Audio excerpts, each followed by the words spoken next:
Saudara, Iran dan Israel telah menyepakati gencatan senjata. Tak berikutnya, kedua pihak bisa menuju ke meja perundingan. Sejumlah pengamat menilai untuk menuju ke meja perundingan, kedua belah pihak akan berupaya meningkatkan posisi tawar mereka. Lalu apa strategi atau posisi tawar kedua belah pihak? Dan meski fasilitas nuklirnya Iran telah dibom Amerika, namun Iran memiliki posisi tawar tinggi dengan penguasaan Selat Hormuz, saudara. Iran sempat mengancam menutup Selat Hormuz yang tentunya akan berpengaruh besar pada perekonomian global, khususnya di perdagangan minyak. Selat Hormuz memiliki peran vital. Lebih dari 3.000 kapal besar melewati jalur ini tiap bulan. 20% perdagangan minyak global juga melalui jalur ini. Dukungan dan kedekatan dengan Amerika membuat Israel mampu memberi tekanan kuat pada negara yang berkonflik dengannya. Dalam perang melawan Iran ini, saudara, Israel berhasil memengaruhi Amerika untuk membantu menyerang Iran. Pesawat bomber B-2 Amerika kemarin menjatuhkan bom berdaya ledak tinggi untuk menghancurkan 3 situs nuklir Iran di Fordo, Natanz, dan Isfahan. Lalu bagaimana nasib gencatan senjata Iran-Israel kali ini? Bagaimana mereka berupaya meningkatkan posisi tawar di meja perundingan damai? Kita ulas usai tayangan berikut ini. Gencatan senjata Iran dan Israel yang diinisiasi Presiden Amerika Donald Trump telah berjalan sejak Selasa lalu. Namun banyak pihak masih meragukan kesepakatan gencatan senjata itu bisa bertahan untuk membawa perdamaian di Timur Tengah. Sebagian warga yang mengikuti unjuk rasa anti perang di Paris, Prancis menyebut kesepakatan gencatan senjata Iran dan Israel hanya strategi untuk mengulur waktu demi mengisi ulang persenjataan mereka. Ils ont parlé sur cessez-le-feu. Je vous explique qu'est-ce que ça veut dire quoi. Ça veut dire cessez-le-feu en train de recharger. On a lu l'histoire. On n'est pas con. Sementara pengamat menilai kesepakatan gencatan senjata merupakan bagian awal menuju perundingan damai. Untuk menuju ke perundingan, kedua pihak pasti akan berusaha untuk meningkatkan posisi tawar mereka, sehingga peningkatan eskalasi masih mungkin terjadi. Dalam politik sebelum perundingan damai itu ada eskalasi menuju deeskalasi. Gitu ya. Jadi kita sekarang masih ceasefire gitu kan, tapi belum ada perundingan. Nah, untuk sampai ke meja perundingan ini berarti masih akan ada upaya untuk saling meningkatkan posisi tawar. Nah, dalam rangka meningkatkan posisi tawar ini kemudian ya gimana caranya menunjukkan bahwa mereka ada di posisi yang lebih atas, mereka menunjukkan bahwa siapa yang lebih kuat dengan menunjukkan agresi. Isu nuklir Iran adalah alasan utama Israel dan Amerika menyerang Iran. Setelah Amerika berhasil membom 3 situs nuklir Iran, Presiden Amerika Donald Trump memastikan bahwa Iran tidak akan memiliki senjata nuklir lagi. Trump juga akan berunding dengan delegasi Iran pekan depan. I'll tell you what, look, we're going to talk to them next week with Iran. We may sign an agreement. I don't know. To me, I don't think it's that necessary. I mean, they had a war, they fought. Now they're going back to their world. I don't care if I have an agreement or not.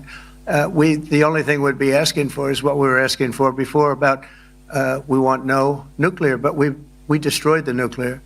In other words, that's destroyed. I said Iran will not have nuclear. Well, we blew it up. It's blown up. Kepala Badan Intelijen Israel menyebut selama masa gencatan senjata, pihaknya akan terus mengawasi apa yang akan dilakukan Iran. נמשיך לפקוח 7 עיניים על כל הפרויקטים שיש באיראן, שאותם אנחנו מכירים בצורה המעמיקה ביותר. אנחנו נהיה שם, כמו שהיינו שם עד עכשיו. Sementara parlemen Iran menegaskan program nuklir damai Iran akan kembali berjalan. Iran akan menangguhkan kerjasamanya dengan IAEA hingga lembaga internasional itu bisa menjamin keamanan fasilitas nuklir Iran. خود را به حراج گذاشت و به همین دلیل سازمان انرژی اتمی ایران تا تضمین امنیت تأسیسات هسته‌ای همکاری خود با آژانس را تعلیق می‌کند و برنامه صلح‌آمیز هسته‌ای ایران با سرعت بیشتری به پیش خواهد رفت. Amerika Serikat mengklaim telah menghancurkan situs nuklir Iran melalui serangan udara pada 22 Juni lalu. Namun banyak juga laporan intelijen yang menyebut fasilitas nuklir Iran masih kokoh. Tim Liputan, Kompas TV. Bagaimana kelanjutan dari kesepakatan gencatan senjata Iran Israel? Akankah keduanya bisa mencapai kesepakatan di meja perundingan? Kita ulas bersama Kepala Badan Intelijen Strategis TNI tahun 2011-2013 Sulaiman Ponto dan pakar hubungan internasional UNPAD Teguh Rejasa. Selamat malam Pak Sulaiman, Pak Teguh. Selamat malam Indonesia. Selamat malam Indonesia. Ya, sekarang meski tampaknya tengah ada gencatan senjata, kita belum tahu pasti apakah keduanya akan berdiam, punya komitmen atau justru saling serang begitu ya. Pertanyaan saya ke Pak Sulaiman dulu. Gencatan senjata Iran Israel setelah berlaku, bagaimana Anda melihatnya? Bagian dari strategi peperangan atau benar-benar upaya diplomasi untuk mencapai kesepakatan damai? Kalau bagi saya pikir itu adalah upaya untuk kesepakatan damai. Karena bagi Israel, Iran itu bukan nomor one itu. Kita harus ingat bahwa Israel dan Iran itu baru mulai ribut itu setelah tahun 79. Israel punya utang budi terhadap Iran. Ketika Raja Kores memerintahkan mereka bisa kembali membangun Bait Suci. Lalu Ratu Esther itu juga dari orang Israel, orang Yahudi. Sehingga Netanyahu sendiri bilang kami punya hutang budi terhadap Iran. Sehingga Iran itu bukan jadi sasaran utama. Mereka akan lebih aman berdamai, kemudian dia akan lebih konsentrasi bagaimana menyelesaikan masalah Palestina. Itu yang akan mereka lakukan. Jadi kalau ini dia berdamai, ada tanda-tanda berdamai, saya kira dia akan berupaya untuk memenuhi apa saja yang harus dilakukan untuk perdamaian ini, begitu. Meski sebelumnya kita lihat ketika Presiden Amerika Serikat Donald Trump dengan PD-nya mengatakan sudah ada kesepakatan gencatan senjata, tapi faktanya yang terjadi Iran, Israel saling menyerang. Artinya Israel kan tidak begitu hormat begitu kepada Amerika yang sudah bantu. Itu kan sisa-sisa, buktinya sampai hari ini kan sudah tidak ada. Jadi waktu dia perintahkan ya masih perintah itu kan berjenjang sambung ke bawah. Perintah keluar ternyata di bawah belum sampai, dia masih menyerang. Oke. Nah tetapi sampai hari ini kan ternyata mereka patuh juga kan. Kalau Pak Teguh menurut Anda bagaimana dengan kesepakatan gencatan senjata yang sudah terjadi? Apakah ini bentuk dari keinginan perdamaian kedua negara atau justru keduanya sama-sama ingin mempersiapkan diri begitu, menyusun amunisi serangan berikutnya? Memang gencatan senjata ini bisa dimaknakan sebagai rehat sementara ya, karena sambil rehat ini masing-masing pihak akan mengevaluasi keberhasilan maupun kekurangan dari serangan mereka satu sama lain. Juga rehat ini memungkinkan mereka mempersiapkan lebih lanjut, misalnya menggalang solidaritas dari teman-teman di kawasan Timur Tengah, ataupun juga menggalang solidaritas dari pihak-pihak yang bersimpati pada mereka dari luar negeri. Tapi kalau saya perhatikan, Iran saat ini sudah siap untuk berunding karena dia merasa di atas angin. Antara lain pemboman yang dilakukan atas 3 lokasi dia itu ternyata debrisnya minimal. Kedua, IAEA International Atomic Energy Agency tidak mengatakan bahwa fasilitas tersebut berbahaya sebelumnya. Kemudian Iran juga merasa yakin masyarakat dia berada satu padu dan Israel sedang kekurangan amunisi. Jadi sekarang tampaknya Iran siap untuk berunding, tapi tuntutan Iran ke depannya akan menggabungkan pertama pernyataan bahwa Amerika Serikat dan Israel adalah pelaku penyerangan. Karena itu Iran adalah pihak yang diserang, dan itu jangan salahkan Iran kalau dia melakukan aksi di Israel dan juga di pangkalan-pangkalan militer di Amerika Serikat. Dan saya perhatikan kalaupun nanti perundingan ini berjalan, Iran akan meminta klausul itu akan sejalan dengan kemerdekaan Palestina dan nanti Palestina hidup berdampingan dengan Israel secara damai. Ya, siap berunding, tapi tampaknya dari penjelasan Anda, kesiapan berunding dari Iran tergantung Israel jangan sampai melakukan penyerangan gitu ya? Ya betul, Iran minta prakondisi adalah Amerika Serikat dan Israel itu mengaku bahwa mereka lah pihak yang menyerang lebih dahulu, dan karena itu Iran berhak mempertahankan diri sesuai dengan pasal 51. Ini adalah prakondisi, karena tidak mungkin Iran terpuaskan kalau prakondisi ini tidak diakui. Oke, baik Pak Sulaiman. Kemarin ada pakar menyebut Sistem pertahanan udara Israel hanya mampu bertahan 12 hingga 15 hari. Dan gencatan senjata diajukan Amerika Serikat di hari ke-12 perang. Apakah ada kemungkinan atau potensi bagi Israel untuk reload amunisi mereka? Ya bisa saja, semua istirahat itu bukan bisa dimanfaatkan oleh persiapan ke depan seperti dikatakan Pak Tengku Reza tadi. Semua itu bisa dimanfaatkan. Semua bisa dimanfaatkan, tetapi kalau kita komparasi kekuatan pertahanan kedua negara secara persenjataan, anggaran, siapa yang paling kuat bertahan? Kalau kita melihat itu kita akan tidak bertanya siapa paling kuat, tapi siapa yang paling lama bisa bertahan menyesuaikan dengan situasi. Menurut Anda siapa, Pak? Kalau kekuatan Israel, tetapi kalau bisa lama bertahan itu Iran. Kita lihat Iran itu sudah berapa lama di embargo, masih hidup saja itu. Itulah sebabnya Israel dia menggunakan kekuatan di awal-awal, serangan cepat tepat dan cepat selesai karena waktu dia pendek. Tapi kalau Iran dia tidak terbang ke sana kemari, tapi dia bisa bertahannya lama. Nah di sini ya tinggal dua-dua yang mana ini? Dia akan bertahan lama atau ini cepat-cepatan? Kan begitu. Oke, baik. Ini lawan berat lah begitu, Pak Teguh. Pak Teguh, Trump katanya akan bertemu Iran pekan depan. Tuntutan yang dibawa Trump, Iran tidak boleh punya nuklir. Sedangkan Iran tadi tegaskan, program nuklir damai akan berjalan lebih cepat. Bagaimana nanti titikmu perundingan ini? Akankah ada kesepakatan? Karena kalau kita lihat sejak awal, Iran itu kekeh tetap punya nuklir, tapi diganggu oleh Israel dan campur tangan Amerika Serikat. Baik, Iran saya pikir akan menolak berdialog dengan Amerika Serikat. Karena dalam bayangan Iran dan juga bayangan masyarakat di Iran, Amerika Serikat itu adalah setan besar. Setan besar itu Syaitanul Akbar yang kalau bernegosiasi itu pasti bohong. Kalau sudah kalau berkata bohong, kalau bernegosiasi akan ingkar, dan kalaupun nantinya terlibat dalam kerjasama itu akan menikung dalam lipatan. Ini adalah image yang sudah ada bukan hanya di kalangan pemerintah Iran, tapi juga di banyak masyarakat di Timur Tengah. Kemudian juga akan sulit berunding dengan Amerika Serikat karena dalam hal ini Amerika Serikat tidak adil. Kenapa yang dituduh itu Iran terus? Padahal Amerika Serikat dan Iran sama-sama mengakui non-proliferation trade, nuclear non-proliferation treaty. Semestinya yang dihukum adalah Israel yang punya kemampuan nuklir lebih dahsyat dari Iran. Jadi kalau Amerika Serikat terus menekan Iran, itu artinya anarkisme dalam hubungan internasional. Tidak ada lagi multilateralisme dalam hubungan antar bangsa. Maka saya berpikir Iran akan menolak berunding dengan Amerika Serikat dan mengatakan saya akan bertindak seperti negara-negara lain yang tidak mengakui NPT. Seperti sudah ada contohnya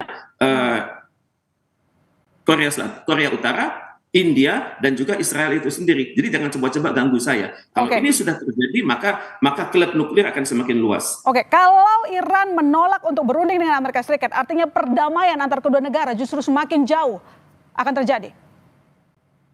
Tampaknya begitu. Dan untuk itu, bukankah pemimpin Iran sudah mengatakan dia siap berperang dengan Amerika Serikat dan juga siap berperang dengan Israel. Dan Iran sudah mendata pangkalan-pangkalan militer Amerika Serikat yang berserakan di Timur Tengah. Artinya ini main panjang kah, Pak? Seperti yang terjadi di Ukraina?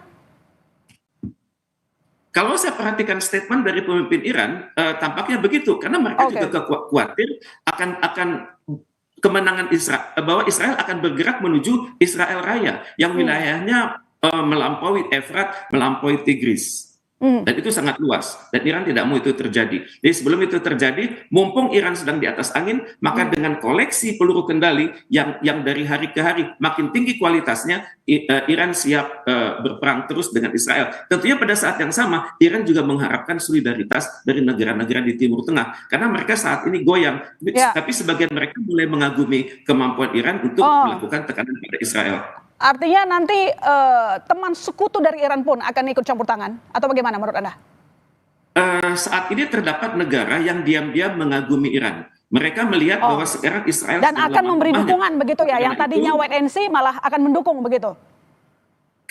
Terdapat kecenderungan begitu, tapi ini kan tergantung pada kemampuan diplomasi rahasia Iran. Oke, baik. Pak Sulaiman, analisis intelijen Anda, Pak, soal nuklir Iran, benarkah sudah hancur seperti klaim Trump? Atau sebenarnya seperti yang dilakukan oleh Iran, semua baik-baik saja? Saya pikir Iran itu kan juga bukan bodoh dia. Dia sudah belajar dari Irak bagaimana kalau satu itu dihancurin. Jadi kalau 3 saya pikir dia ada lebih dari 3. Itu satu. Yang kedua mungkin dia simpan itu tidak dalam 30 km, mungkin sampai 800 1000 meter di bawah tanah, itu kan jauh sekali. Dan dia punya kesempatan untuk berbuat itu. Jadi kalau dari sisi intelijen ya, kalau yang dia munculkan 3 itu, yang tersembunyi mungkin lebih banyak lagi dari itu. Karena dia bodoh, dia sudah tahu, dia diserang terus-menerus. Barang itu jadi sasaran, pasti dia sembunyikan. Yang menjadi center of gravity-nya dia. Pasti dia sembunyikan di tempat yang sangat rahasia, yang sulit diterjang oleh peluru sebesar apapun. Pasti dia sudah perhitungkan itu. Dan itu yang membuat mereka pede bahwa program nuklir akan tetap berjalan begitu ya? Atau sebenarnya kan yang kita lihat kedua negara ini saling perang narasi, sudah menghancurkan A, menghancurkan B, tapi keduanya juga menolak begitu loh Pak. Terjadi perang narasi juga kan, nggak cuma peperangan senjata di sana. Iya betul, jadi bisa saja dia kalau dia sudah bicara seperti itu bisa saja terjadi. Karena Iran sendiri kan sudah 60%. Ya. Sekali putaran lagi dia jadi itu. Sehingga pasti dia sudah akan menyembunyikan di tempat sangat tersembunyi yang sulit ditembus. Oke, baik Pak Teguh. Jika memang tidak ada kesepakatan, apa yang akan terjadi? Apakah bisa akan perang lagi? Atau malah meluas ke global? Dan apakah nantinya Iran berani menutup Selat Hormuz? Dan kalau dia lakukan, bukankah dia akan dimusuhi oleh banyak negara? Ini perang yang tidak ada rumusnya ini.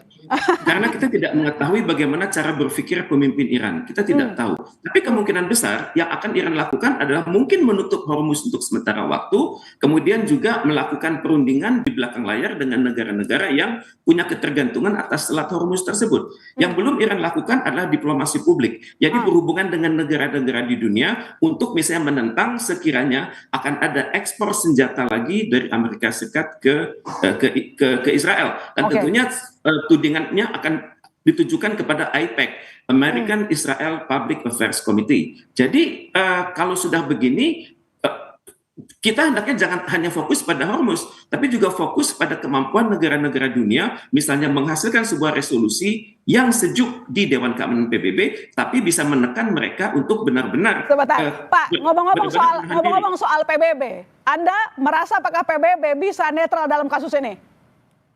Sangat sulit PBB netral karena Amerika Serikat merasa saya adalah negara yang terbesar mensubsidi PBB. Iuran Amerika Serikat adalah yang terbesar. Kemudian juga Amerika Serikat akan kompak dengan sekutunya di kelompok 5 itu.